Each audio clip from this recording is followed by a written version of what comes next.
Hello welcome नमस्कार स्वागत है। मैं हूं अभिषेक और आप देख रहे हैं अभिषेक एकेडमी का ये ऑनलाइन यूट्यूब चैनल।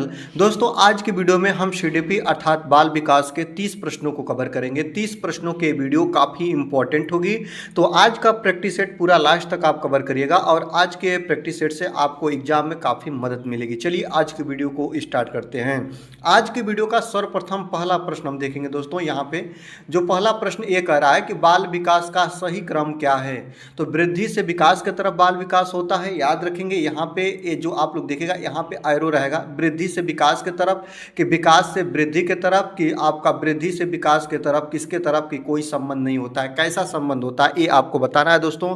तो याद रखेंगे जो आपका बाल विकास का जो सही क्रम होता है, सबसे पहले वृद्धि होती है और उसके बाद क्या होता है दोस्तों, विकास होता है, ठीक ना। तो जो वृद्धि होती है वो मात्रात्मक होती है, जैसे कद का बढ़ना, वजन का बढ़ना, ये सब इसमें शामिल होता है। और जो विकास होता है दोस्तों याद रखेंगे ये गुणात्मक और मात्रात्मक दोनों होता है, जैसे सोचना, समझना, कौशल विकसित करना, तो ये विकास कहलाता है। लेकिन वृद्धि जो होती है जिसका हम मापन कर सकें उसको वृद्धि कहते हैं, और विकास क्या होता है इसकी हम कल्पना कर सकते हैं, ठीक है। तो इसका जो सही क्रम होता है वह वृद्धि से विकास होता है, याद रखेंगे। जो आपका option number option number A जो देख रहे हैं ना, ऑप्शन नंबर ए आपका बिल्कुल राइट आंसर हो जाएगा, ठीक है। चलिए आगे देखते हैं कि जीन पियाजे के अनुसार संज्ञानात्मक विकास का पहला चरण कौन होता है। तो जीन पियाजे ने संज्ञानात्मक विकास की 4 अवस्थाओं का वर्णन किया है, इस बात को याद रखेंगे, ठीक है। सबसे जो पहली अवस्था इन्होंने बताया था, इन्होंने ये बताया था कि जो जन्म से लेकर 2 वर्ष तक की जो अवस्था होती है इसको हम संवेदी गति अवस्था बोलते हैं। इस बात को याद रखेंगे, इस बात को ध्यान रखिएगा। तो पूर्व संक्रियात्मक अवस्था नहीं है, मूर्त संक्रियात्मक अवस्था नहीं है, संवेदी गति अवस्था और औपचारिक संक्रियात्मक अवस्था। जो आप लोग चारों अवस्था देख रहे हैं ना, ये जीन पियाजे के जो संज्ञानात्मक विकास की चारों अवस्थाएं हैं, और इसमें सबसे पहली जो अवस्था होती है संवेदी गति अवस्था होती है। इस बात को आप लोग याद रखेंगे, जो जन्म से लेकर 2 साल तक होती है। ऑप्शन नंबर सी आपका बिल्कुल राइट आंसर हो जाएगा, ठीक है। दोस्तों आगे चलते हैं, क्वेश्चन नंबर 3 की हम बात करते हैं। क्वेश्चन नंबर 3 क्या कह रहा है कि लेव वाइगोत्स्की के अनुसार सीखने में सबसे महत्वपूर्ण क्या है। आपको बता दें लेव वाइगोत्स्की ऐसे मनोवैज्ञानिक हैं, इन्होंने बच्चे के सीखने संबंधित अपनी जो इन्होंने परिकल्पना दी थी उसमें इन्होंने ये परिकल्पना दी थी कि जो प्रत्येक बच्चा होता है ना वह समाज से सीखता है, समाज से अंतः क्रिया करके सीखता है, समाज से इंटरेक्ट होकर समाज से जुड़ के सीखता है बच्चा। तो इनका जो कौन सा महत्वपूर्ण कथन है यही बताना है। जैविक परिपक्वता का कथन इनको है कि सामाजिक अंतः क्रिया का है कि अभ्यास का है कि अनुकरण का है, आपको यही बताना दोस्तों। तो याद रखेंगे लेव वाइगोत्स्की बताते हैं कि बच्चा जो होता है वह समाज से, आस पड़ोस से, बड़े छोटों से, परिवार से जुड़ के सीखता है, ठीक है। तो सामाजिक अंतः क्रिया का इन्होंने सिद्धांत दिया था। Option number option number B आपका बिल्कुल राइट आंसर हो जाएगा, ये बिल्कुल करेक्ट आंसर हो जाएगा। इस बात को आप लोग याद रखिएगा, ठीक है। आपको ये चीज़ें बिल्कुल ध्यान से तरीके को देखनी पड़ेगी कि कौन सा जो कथन है किनका है। यहाँ से भी प्रश्न आपके बनते हैं, जो प्रीवियस ईयर आप देखेंगे तो आपको ये चीज़ें मिल जाएगी। चलिए आगे देखते हैं, 4 नंबर प्रश्न की बात करते हैं। 4 नंबर प्रश्न ये कह रहा है कि निकटस्थ विकास क्षेत्र जिसको जेडपीडी के नाम से जानते हैं, तो याद रखेंगे किससे संबंधित है। बुद्धि स्तर से संबंधित है कि सामाजिक सहायता से संबंधित है कि आपका भावनात्मक विकास से कि भाषा विकास से, किससे है। आपको बता दें जो निकटस्थ विकास का क्षेत्र होता है इसका मुख्य रूप से संबंध जो होता है ना वो सामाजिक सहायता से होता है। याद रखिएगा सामाजिक सहायता का मतलब ये होता है ना कि जैसे कि आप सुने होंगे कि जिसको इसको फोल्डिंग बोलते हैं, जैसे कि इसमें समाज में कोई व्यक्ति है, जैसे पाड़ या ढांचा बोलते हैं, जो हमें बाहरी रूप से सहायता प्राप्त करे, ठीक ना। तो यही होता है जेडपीडी, जो सामाजिक सहायता का एक रूप होता है। ऑप्शन नंबर बी आपका बिल्कुल राइट आंसर हो जाएगा, इस बात को याद रखिएगा। आगे देखते हैं, 5 नंबर प्रश्न की हम बात करते हैं कि प्रयास और त्रुटि सिद्धांत किसने दिया था या किससे संबंधित है, ये आपको बताना है। तो याद रखेंगे प्रयास एवं त्रुटि का जो सिद्धांत है वह थॉर्नडाइक महोदय के द्वारा दिया गया है, पावलोव नहीं होगा, एडवर्ड थॉर्नडाइक। याद रखेंगे ऑप्शन नंबर बी आपका बिल्कुल सही आंसर हो जाएगा। और बहुत वेरी इंपॉर्टेंट ये प्रश्न आपका है, इस बात को याद रखेंगे। ये प्रश्न ये है कि प्रयास और त्रुटि का सिद्धांत किसने प्रतिपादित किया था, तो याद रखेंगे थॉर्नडाइक महोदय के द्वारा यह दिया गया था, प्रयास एवं बुद्धि का सिद्धांत। इस बात को याद रखिएगा, बहुत महत्वपूर्ण है, ठीक है। अगर स्किनर की बात करें तो स्किनर साहब ये कहते हैं ना कि बच्चा नकल करके सीखता है। याद रखेंगे, नकल करके सीखने की परिकल्पना किन्होंने दी थी, तो याद रखेंगे इन्होंने दिया था। ये कहते थे कि बच्चा जो होता है ना वो नकल करके सीखता है, ठीक ना। चॉम्स्की कहते हैं कि बच्चे में सीखने की जन्मजात क्षमता होती है, ठीक है। वाइगोत्स्की साहब कहते हैं कि बच्चा समाज से जुड़ के सीखता है। सबके अपने कथन है, सबकी अपनी परिकल्पना है, सबको ये ध्यान रखिएगा। चलिए आगे देखते हैं, पुनर्बलन का सिद्धांत किसने दिया था। 6 नंबर प्रश्न को हम देखते हैं दोस्तों। तो जो पुनर्बलन का सिद्धांत है इसको भी प्रतिपादित करने वाले जो महान मनोवैज्ञानिक है जिनका नाम है बीएफ स्किनर। याद रखेंगे बीएफ स्किनर का पुनर्बलन का सिद्धांत को इन्होंने ही दिया था। इनका नाम बीएफ स्किनर हो जाएगा। ऑप्शन नंबर बी आपका बिल्कुल सही आंसर हो जाएगा। चलिए आगे देखते हैं, 7 नंबर प्रश्न की हम बात करते हैं कि समावेशी शिक्षा का मुख्य उद्देश्य क्या होता है। सबसे पहले समावेशी शिक्षा को आप समझ लीजिए। समावेशी शिक्षा का मतलब होता है सबको समान शिक्षा। कोई जाति, कोई मजहब, कोई वेशभूषा, कोई धर्म का बालक हो, उसको एक छत के नीचे एक टीचर द्वारा एक बुक से शिक्षा प्रदान की जाए, तो उसे हम लोग समावेशी शिक्षा बोलते हैं। तो अब देखिए ऑप्शन की तरफ चलते हैं। केवल सामान्य बच्चे को पढ़ाना ये समावेशी शिक्षा होता है? बिल्कुल नहीं होता है दोस्तों। केवल शब्द आया और केवल एक विशेष जाति या विशेष सामान्य बच्चों को आप पढ़ाइएगा तो नहीं, ऐसा कुछ नहीं होगा। केवल विशिष्ट बच्चों को आप पढ़ाएंगे तो इसको समावेशी शिक्षा कहेंगे? नहीं, सभी बच्चों को एक साथ शिक्षा देना, मतलब कोई जाति, कोई मजहब, कोई वेशभूषा का बालक हो उसको एक छत के नीचे एक साथ शिक्षा प्रदान कराना ही समावेशी शिक्षा का मुख्य रूप होता है। चलिए ऑप्शन नंबर सी आपका सही हो जाएगा। 8 नंबर प्रश्न की हम बात करते हैं। 8 नंबर प्रश्न एक रहता है कि बुद्धि लब्धि IQ किससे संबंधित होता है। मानसिक आयु बटा वास्तविक आयु से, वास्तविक आयु बटा के मानसिक आयु से, केवल मानसिक आयु से, केवल वास्तविक आयु से। याद रखिएगा जब जहां से मैंने इस प्रश्न को सिलेक्ट किया दोस्तों वहां पे इसी तरह प्रश्न बना था, ठीक ना। याद रखेंगे गुणा में मल्टीप्लाई 100 नहीं था उसमें, तो इसलिए मैंने इसी प्रश्न को ले लिया।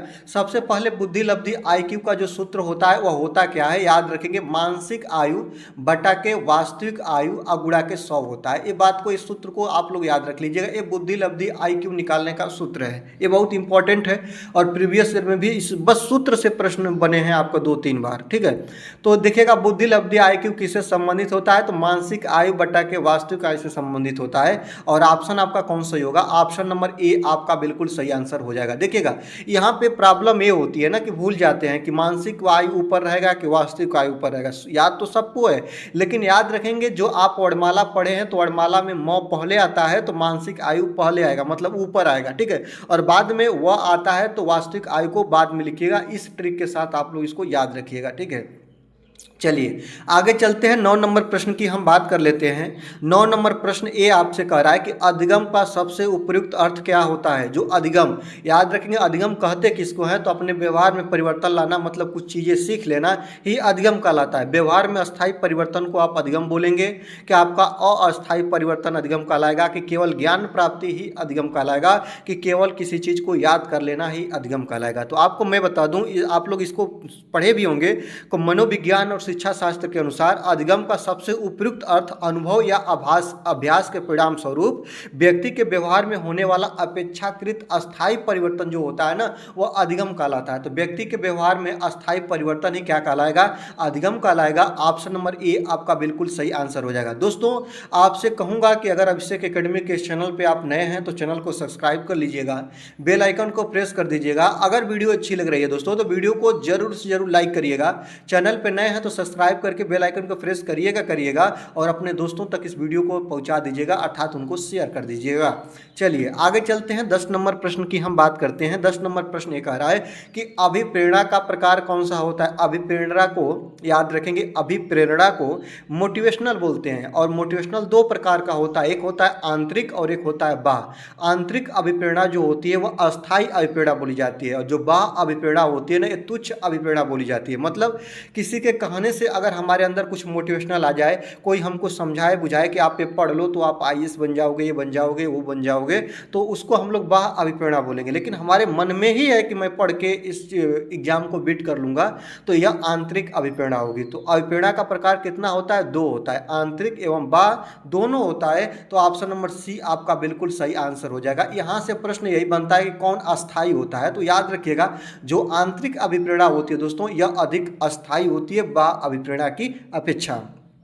चलिए आगे देखते हैं 11 नंबर प्रश्न की हम बात करते हैं। 11 नंबर प्रश्न ये कह रहा है कि अधिगम स्थानांतरण का अर्थ क्या होता है। अधिगम मतलब सीखना, और सीखना का स्थानांतरण करना, इसका अर्थ क्या होता है। नई चीज़ सीखना होता है, सीखी हुई चीज़ का दूसरे में उपयोग करना होता है, कि याद रखेंगे यहाँ पे दिया है दोस्तों कि भूल जाना होता है, कि आपका अभ्यास करना होता है। अधिगम का स्थानांतरण मतलब इसका ये होता है ना दोस्तों कि अगर आपने 2+2 आप सीख लिया है कि 4 होता है, तो आप लोग इस सीखी हुई इस पॉइंट को अगर आप मैथ के दूसरे प्रश्न को सॉल्व करने में आप प्रयोग कर रहे हैं दोस्तों, तो इसी को आप कहिएगा कि अधिगम का स्थानांतरण हम कर रहे हैं। ठीक है, तो अधिगम स्थानांतरण अगर अभी तक आप नहीं जानते हैं तो जान जाइए कि पुरानी सीखी हुई बात को नई बातों को सीखने में जब हम यूज करते हैं तो इसी को हम लोग बोल देते हैं कि इसका हम अधिगम में स्थानांतरण किए हैं। ऑप्शन नंबर बी आपका बिल्कुल सही आंसर हो जाएगा इस प्रश्न का। इस बात को आप लोग याद रखिएगा।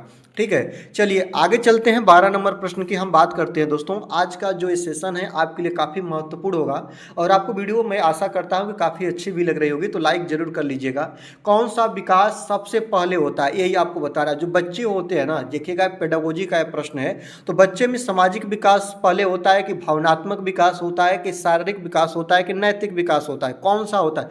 देखिएगा जब बच्चे का जैसे कि माँ के पेट में जब बच्चे का पालन स्टार्ट हो जाता है वहाँ के भी बात करें, और चाहे जब उसका जन्म हो तभी भी की बात करें। ठीक है, तो बच्चे में सर्वप्रथम किसमें परिवर्तन देखने को मिलता है दोस्तों, तो बॉडी चेंजअप मिलता है, मतलब शारीरिक विकास होता है। ठीक है, तो ऑप्शन नंबर सी आपका बिल्कुल सही हो जाएगा। जब बच्चे का माँ के पेट में जब आप लोग देखते होंगे कि भ्रूण का विकास होता है ना, तभी भी बच्चे के शारीरिक विकास ही होता है, शरीर के अंग बनते रहते हैं, तो सबसे पहले शारीरिक विकास होता है। इस बात को याद रखेंगे। ऑप्शन नंबर सी आपका बिल्कुल राइट आंसर हो जाएगा। तो विकास के क्रम में सबसे पहला क्रम होता है बॉडी विकास का, शारीरिक विकास का। चलिए 13 नंबर प्रश्न की हम बात करते हैं दोस्तों। 13 नंबर प्रश्न ये कह रहा है कि तत्परता का संबंध किससे है, ये आपको बताना है। सीखने की तैयारी से है कि पढ़ाने की तैयारी से है कि परीक्षा से है कि मूल्यांकन से है। आपको मैं बता दूं कि थॉर्नडाइक के सीखने के नियमों में तत्परता का नियम थॉर्नडाइक साहब ने दिया था, और उनका ये मतलब था ना, सबसे पहले तो आपको बता दूं सीखने का नियम किसने दिया। अगर आपसे पूछे तो याद रखिएगा कि सीखने का जो नियम है, सीखने का नियम जो तत्परता का नियम है, और याद रखेंगे ये देने वाले कौन मनोवैज्ञानिक है, तो इनका नाम है थॉर्नडाइक। याद रखेंगे, तो इससे प्रश्न आपका बिल्कुल सही आंसर मिल ही जाता है कि तत्परता का संबंध सीखने से संबंध से है, और इसका जो प्रतिपादन किए थे वो थॉर्नडाइक साहब किए थे। तो ऑप्शन नंबर ए आपका बिल्कुल राइट हो जाएगा, इसको याद रखिएगा। चलिए 14 नंबर प्रश्न की हम बात करते हैं दोस्तों। सहारा प्रदान करना, जिसको हम लोग बोलते हैं कि स्कैफ फोल्डिंग, किससे संबंधित है। पियाजे साहब बताए हैं कि वाइगोत्स्की साहब, कि स्केनर साहब, कि थॉर्नडाइक साहब, किन्होंने बताया। तो याद रखेंगे जो सहारा प्रदान करना, जिसको हम इंग्लिश में स्कैफ फोल्डिंग बोलते हैं दोस्तों, याद रखेंगे यह वाइगोत्स्की के सामाजिक सांस्कृतिक विकास सिद्धांत से संबंध रखता है। तो यह ऑप्शन नंबर बी आपका बिल्कुल राइट आंसर हो जाएगा। ठीक है, संज्ञानात्मक विकास किन्होंने दिया था, तो पियाजे ने संज्ञानात्मक विकास का बारे में बताया था, और स्कैनर साहब कहे थे कि बच्चा नकल करके सीखता है, और थॉर्नडाइक के बारे में आपको कई बार बताएं, तो आप हमको बताइए कि थॉर्नडाइक साहब ने कौन सा नियम दिया था। ठीक है, चलिए आगे देखते हैं। आज की वीडियो का 15वां प्रश्न हम देखेंगे दोस्तों कि व्यक्तिगत भिन्नता का अर्थ क्या होता है। व्यक्तिगत भिन्नता मतलब किसी व्यक्ति में भिन्नता, दूसरे व्यक्ति की अपेक्षा भिन्नता उसके अंदर आ गई है, डिफरेंस आ गए हैं, परिवर्तन, चेंजअप आ गए हैं, तो उसका अर्थ क्या होता है। सभी बच्चे समान हैं, बच्चों में भिन्नता होती है, कोई अंतर नहीं, केवल बुद्धि लब्धि में अंतर, किसको बोलिएगा। तो जब याद रखेंगे व्यक्तिगत भिन्नता का मतलब यह होता है कि बच्चों में भिन्नता होती है। ऑप्शन नंबर बी आपका बिल्कुल सही आंसर हो जाएगा। क्या भिन्नता होती है, अगर इसके बारे में आपसे मैं डिस्कशन करूं तो आपको बताऊं कि याद रखेंगे एक ही उम्र का अगर दो बालक है ना, तो उनमें सीखने की गति में भिन्नता पाई जाएगी। कोई बच्चा तेजी से सीखेगा, कोई बच्चा कम तेजी से सीखेगा, मतलब उनके आईक्यू में भिन्नता होती है। कोई मंद बुद्धि का होता है, कोई तीव्र बुद्धि का होता है। तो व्यक्तिगत भिन्नता का यही मतलब होता है कि बच्चों में भिन्नता होती है। ऑप्शन नंबर बी आपका बिल्कुल राइट आंसर हो जाएगा। आगे देखते हैं 16 नंबर प्रश्न की हम बात करते हैं दोस्तों। याद रखेंगे निर्माणात्मक मूल्यांकन का उद्देश्य क्या होता है। तो जो निर्माणात्मक मूल्यांकन होता है इसका उद्देश्य अंतिम परिणाम निकालना होता है, कि सीखने में सुधार करना होता है, कि अंक देना होता है, कि परीक्षा लेना होता है। आपको बता दें कि निर्माणात्मक मूल्यांकन का जो उद्देश्य होता है वो उसका यही मुख्य उद्देश्य होता है कि बच्चा कहाँ पे गलती कर रहा है उसका हम इस मूल्यांकन के माध्यम से हम पहचान कर सकें, और सीखने में इसकी हम क्या करें प्यारे, सुधार सुधार कर सकें। तो निर्माणात्मक मूल्यांकन का उद्देश्य होता है सीखने में सुधार करना। ऑप्शन नंबर बी आपका बिल्कुल राइट आंसर हो जाएगा। चलिए आगे देखते हैं 17 नंबर की हम बात करते हैं। बाल केंद्रित शिक्षा में मुख्य महत्व किसका होता है? बाल केंद्रित शिक्षा होती क्या है? सबसे पहले मैं आपको बता दूं, बाल केंद्रित शिक्षा वह शिक्षा होती है जिसमें बालक को ध्यान में रखते हुए पाठ्यक्रम तैयार किए जाएं, बालक को ध्यान में रखते हुए कोई भी शिक्षा प्रोवाइड कराया जाए, तो उसी को हम लोग बाल केंद्रित शिक्षा बोलते हैं। और आधुनिक समय में कौन सी शिक्षा का प्रावधान है? तो बाल केंद्रित शिक्षा है। कोई भी टीचर हो वो बालक को ध्यान में रखते ही सिलेबस को तैयार करेगा, उनके बुद्धि के अनुसार, उनके एज के अनुसार, आयु के अनुसार उसका सिलेबस तैयार कराया जाएगा और उसी के अनुसार कोई भी शिक्षा बच्चे को दी जाएगी। तो बाल केंद्रित शिक्षा में मुख्य महत्व किसका होता है? शिक्षक का, बालक का, प्रधानाचार्य का, अभिभावक का। बाल केंद्रित शिक्षा में मुख्य स्थान बालक का होता है। बालक को केंद्र बिंदु मान के हम शिक्षा को प्रोवाइड कराते हैं। तो ऑप्शन नंबर बी आपका बिल्कुल सही आंसर हो जाएगा, इस बात को याद रखिएगा। चलिए अगला देखते हैं दोस्तों, 18 नंबर प्रश्न की हम बात करते हैं। 18 नंबर प्रश्न ये कह रहा है कि किस अवस्था को अमूर्त चिंतन अवस्था बोलते हैं? याद रखेंगे अमूर्त, याद रखेंगे किस अवस्था को अमूर्त चिंतन अवस्था बोलते हैं। मतलब कोई भी चीज़ बच्चे के सामने ना भी होती है ना, तो बच्चा उसके बारे में कल्पना कर करके चीज़ों को सीखता है कि अगर ये चीज़ होती तो कल्पना करता है ये क्या होता।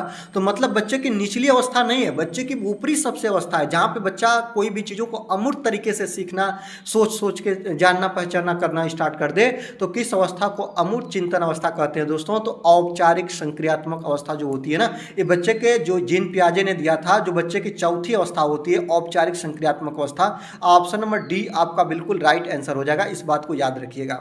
ठीक है, आगे देखते हैं कि जो आपका 19 नंबर प्रश्न ये कह रहा है कि साखी अनुबंधन सिद्धांत किसने दिया था? आपको बता दें, इस बात को याद रखेंगे, जो ये साखी नहीं है दोस्तों, ये शास्त्रीय अनुबंधन सिद्धांत है, ये बात याद रखेंगे। ये आपका है दोस्तों, याद रखेंगे शास्त्रीय अनुबंधन सिद्धांत, जो कि आपका मिस टाइपिंग है, इसके लिए क्षमा चाहूँगा। जो शास्त्रीय अनुबंधन सिद्धांत देने वाले महान मनोवैज्ञानिक हैं ये पॉवलोव साहब हैं। ऑप्शन नंबर बी आपका बिल्कुल सही आंसर इसका हो जाएगा। चलिए आगे देखते हैं कि अधिगम अक्षमता का उदाहरण क्या है?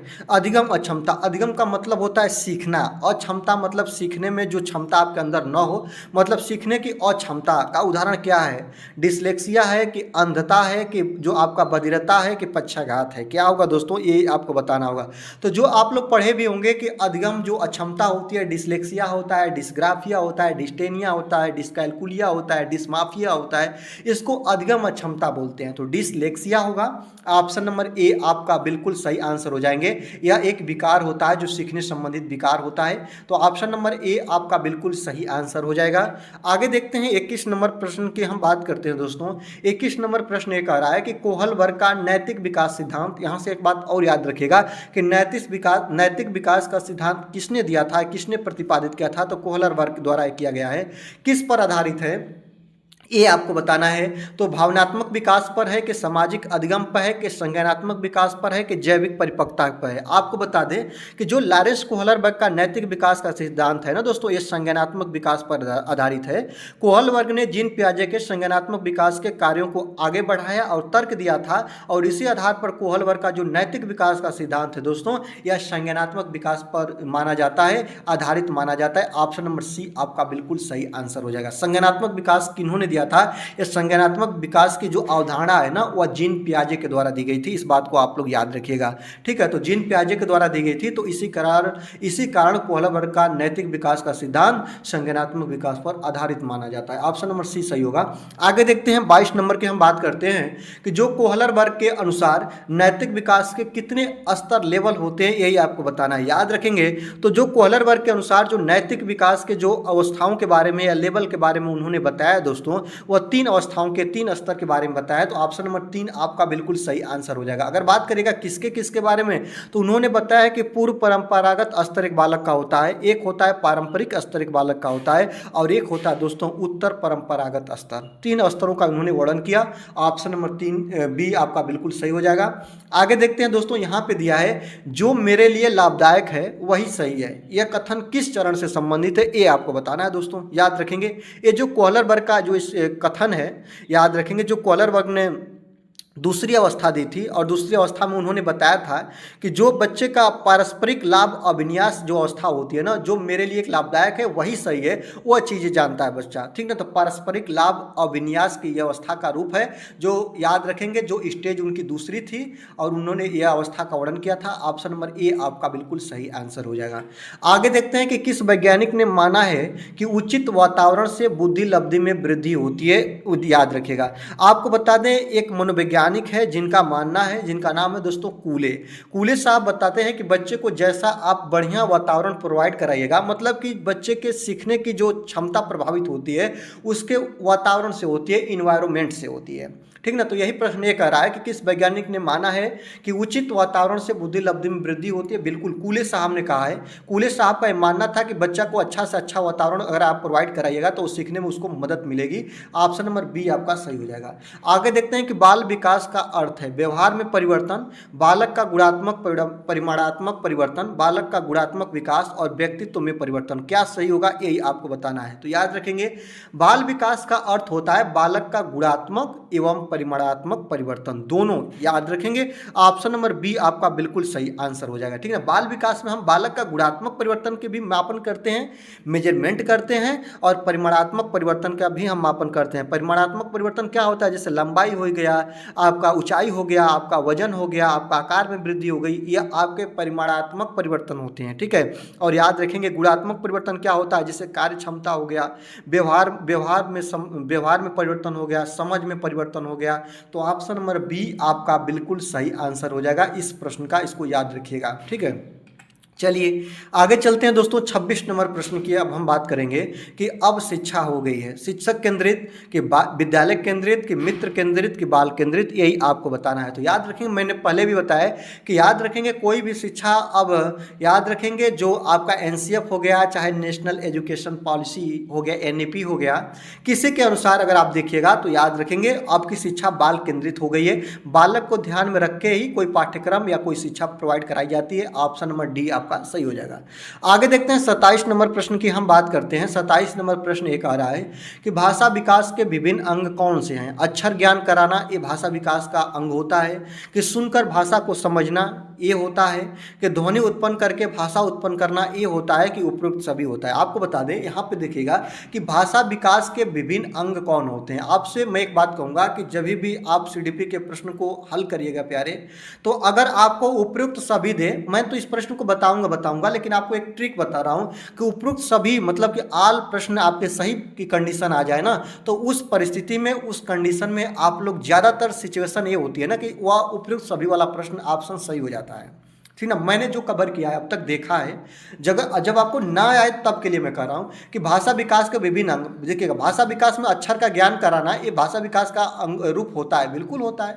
सुनकर भाषा, किसी की भाषा को आप सुनिएगा कान के माध्यम से और उसको समझिएगा, तो ये भी भाषा विकास का एक अंग होता है। ध्वनि उत्पन्न करके भाषा को उत्पन्न किया जाता है, बात बिल्कुल सही है। तो उपयुक्त सभी बिल्कुल सही हो जाएगा। ऑप्शन नंबर डी आपका बिल्कुल सही आंसर हो जाएगा। अगर मान लीजिए दो भी आपको समझ में आया ना कि दो आपको सही लग रहे हैं ना, तो आप समझिए कि तीसरा सही होगा। तो ऑप्शन नंबर डी को लॉक करिएगा। चलिए आगे चलते हैं। 28 नंबर प्रश्न की हम बात करते हैं। 28 नंबर ये कह रहा है कि भाषा विकास के क्रम में अंतिम क्रम किसका होता है।